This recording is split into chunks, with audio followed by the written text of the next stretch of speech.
Hey, my name is Jake Mercer. I'm 32 years old and I live in Millbrook, Oregon. I run a small auto repair garage on the edge of town. It's not the kind of job that makes for good stories at dinner parties. Most days it's just me, a coffee that's gone cold by 10, and whatever truck or tractor decided to quit on somebody that morning. The smell of the place never changes. Motor oil and burnt rubber, a little bit of sawdust from the workbench out back. Metal on metal, the clank of a wrench dropped on concrete. I know every sound that garage makes the way some men know songs on the radio. 2 nights a week I drive out to the volunteer fire station. Mostly it's slow. A grease fire here, a brush fire there. Sometimes nothing happens at all and we just sit around playing cards under fluorescent lights that buzz too loud. I live alone in a house that hasn't changed much in 2 years. My wife Carol died on a Tuesday. There was no warning. A car ran a light on the highway and that was that. One phone call at 2 in the morning and the whole shape of my life got rearranged. I still keep her garden going out back. Tomatoes, a row of marigolds she planted the spring before. I don't know why I do it. Stopping feels like losing her twice. So I just keep watering things and pulling weeds like she might walk out and check on them herself. Her side of the closet is still full. Her coffee mug is still in the cabinet, the one with the chipped handle. I use it sometimes on Sunday mornings when the house feels too quiet, like having her mug in my hand makes the silence a little less loud. People in town stopped asking how I was doing about a year ago. I think they figured I was fine because I showed up to work, paid my bills, smiled when somebody waved at me from across the street. Nobody asks what a man does at 11 at night when the TV's off and the house creaks the way old houses do. Truth is, I don't do much. I sit. I think about ordinary things. Oil changes, the leak in the shop roof, whether I remember to lock the back door. I don't let my mind wander past that. Wandering too far gets dangerous. My buddy Tom, who runs the diner down the road, keeps telling me I need to get out more. Meet people. Live a little. I tell him I'm fine, and most days I believe it, the way you believe a tire's fine right up until it isn't. That Thursday night started like any other. Cards at the station, coffee burning on the hot plate, somebody's radio playing low in the corner. Nobody in that room had any idea the night was about to split itself in two. The call came in at 11:42. Structure fire, second floor apartment above the laundromat on Pine Street.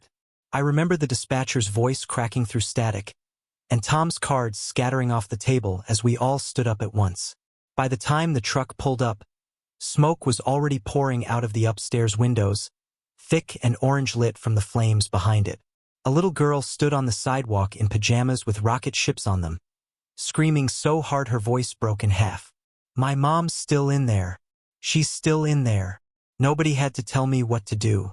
My body moved before my head caught up. I went in through the side door, low, the smoke already thick enough to swallow the hallway whole.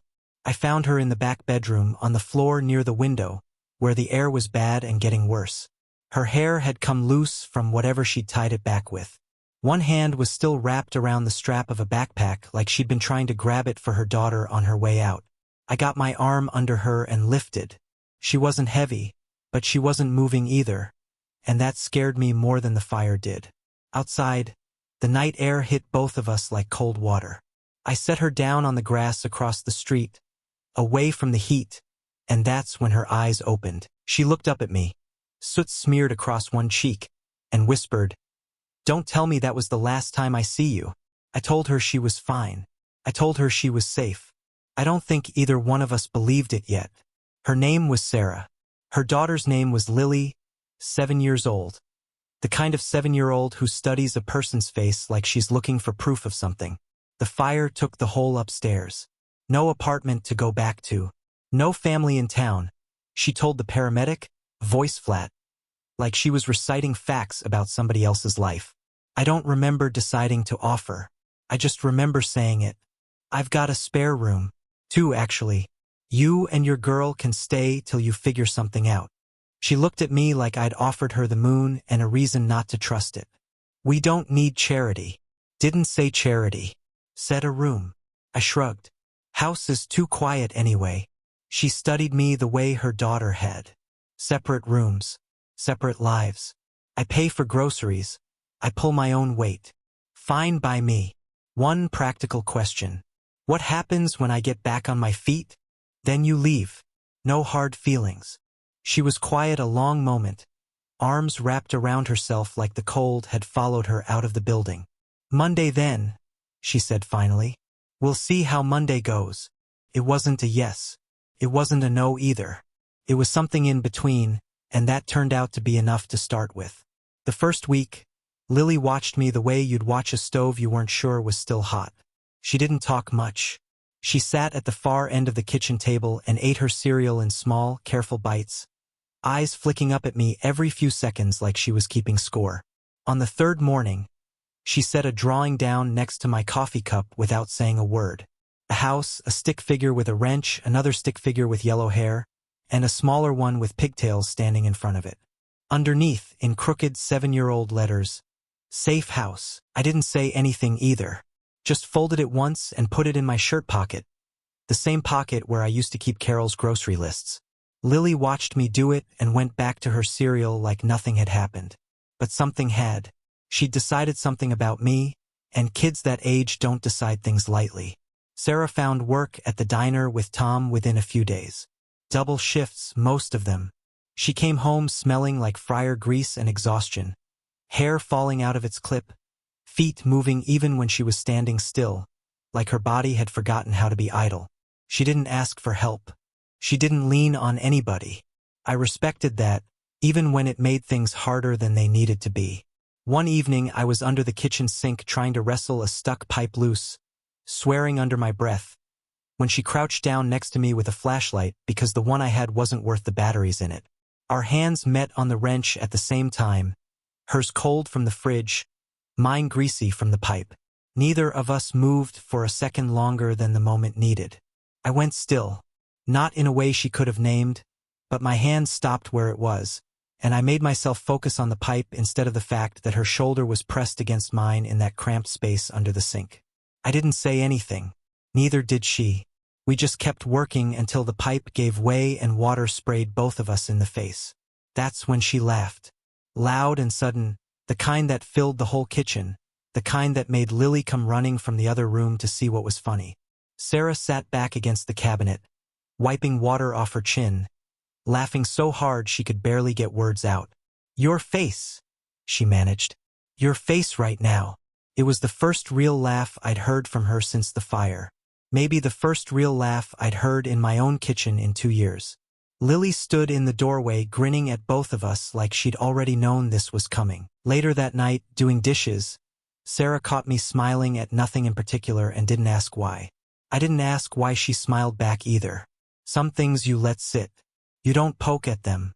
You just notice the floor's a little less cold than it used to be, and you go to bed without saying anything about it. The Millbrook Fire Auxiliary held its spring fundraiser at the community hall, the kind of event with folding chairs, a borrowed sound system, and a banner that had clearly been used every year since the Clinton administration.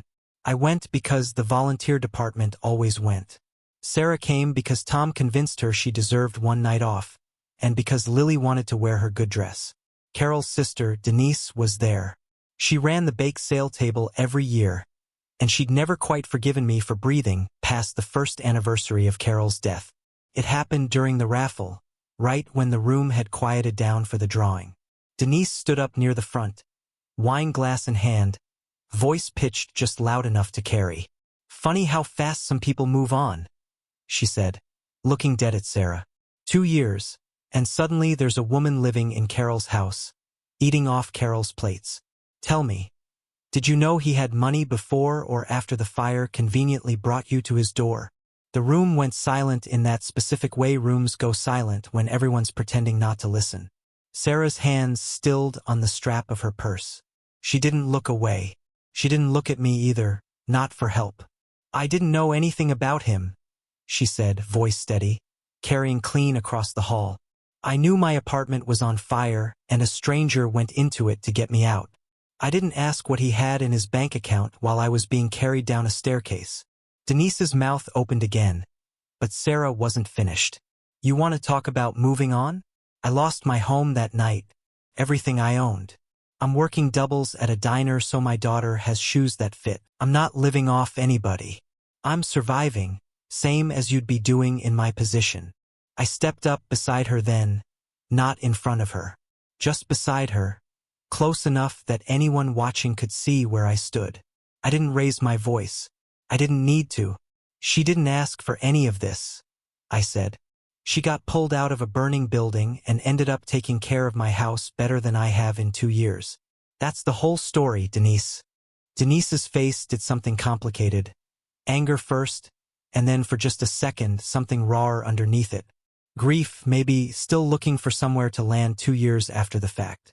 She sat back down without another word, and the auctioneer, bless him, called the next raffle number like nothing had happened at all. In the truck on the way home, Lily fell asleep in the back seat before we even hit the highway. Sarah sat with her hands folded in her lap, staring out at the dark fields going by. You didn't have to do that, she said quietly. Didn't do much. Just told the truth. She didn't answer right away. When she finally spoke, her voice had something new in it. Something that hadn't been there before that night. Nobody stood next to me like that in a long time. I kept my eyes on the road. Get used to it. The second call came in on a Saturday, almost 3 weeks after the fundraiser. Lily had been running a fever for 2 days. Nothing the doctor seemed worried about, just a stubborn summer bug working its way through.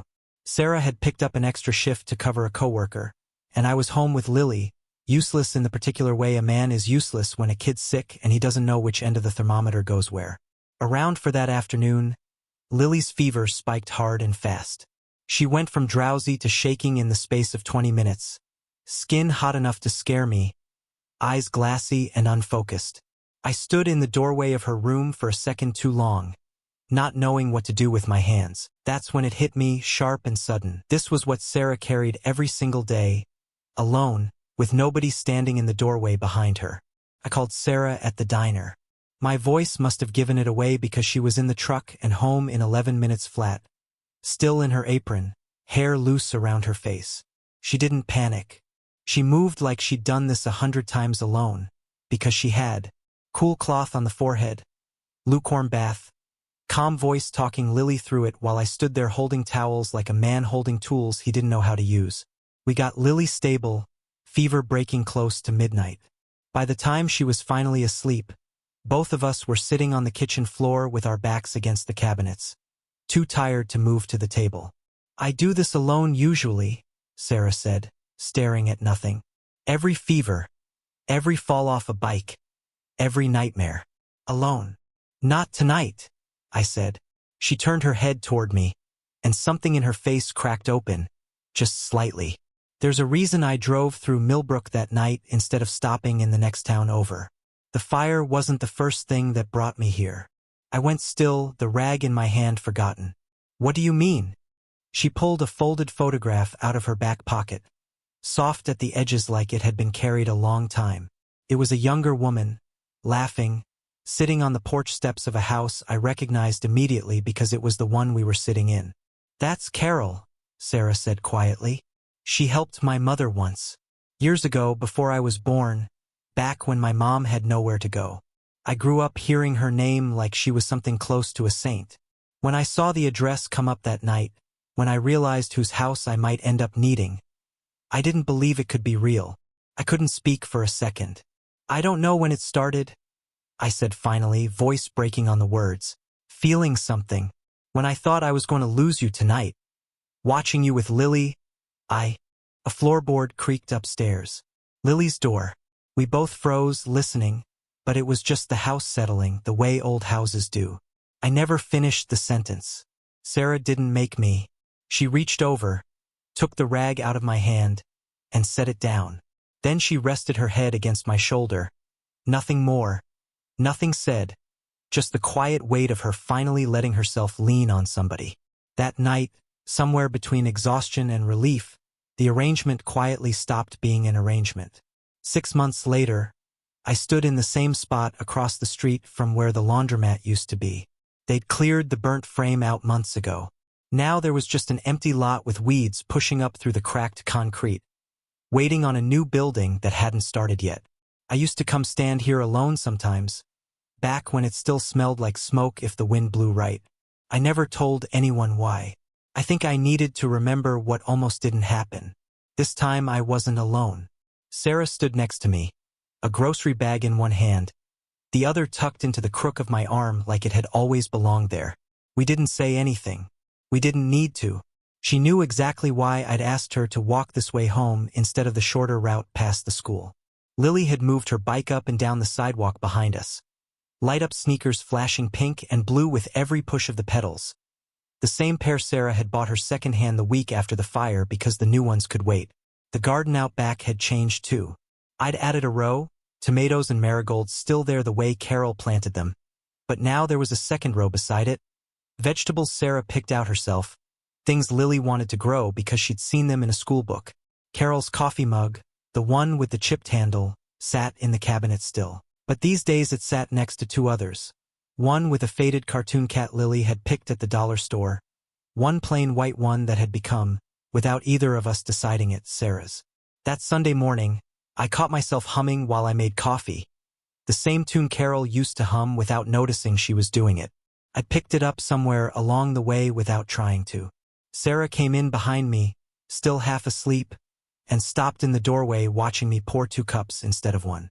She didn't say anything about it. She didn't have to. She just took her mug when I handed it to her and let her fingers rest over mine for a second longer than the handoff required. Lily came barreling down the stairs in her pajamas, climbed up onto a kitchen chair, and announced, completely out of nowhere, the way kids do, "I told Emma at school you're basically my dad now. Is that okay?" The kitchen went quiet. Sarah's hand stilled on her mug. I set the coffee pot down slow, careful, like I was handling something that might break if I moved too fast. "Yeah," I said. "That's okay." Lily nodded once, satisfied, like she'd just confirmed something she'd already known for a while, and went back to pouring too much syrup on her pancakes. Outside, the marigolds were still blooming, the same ones Carol planted years ago, right next to the new row Sarah and Lily had started together. 2 gardens grown into one. I stood at the window a long minute watching the morning light come up over both of them, and thought that maybe the noise, the syrup, the extra mug in the cabinet, was the kind of thing nobody warns you you're allowed to have twice.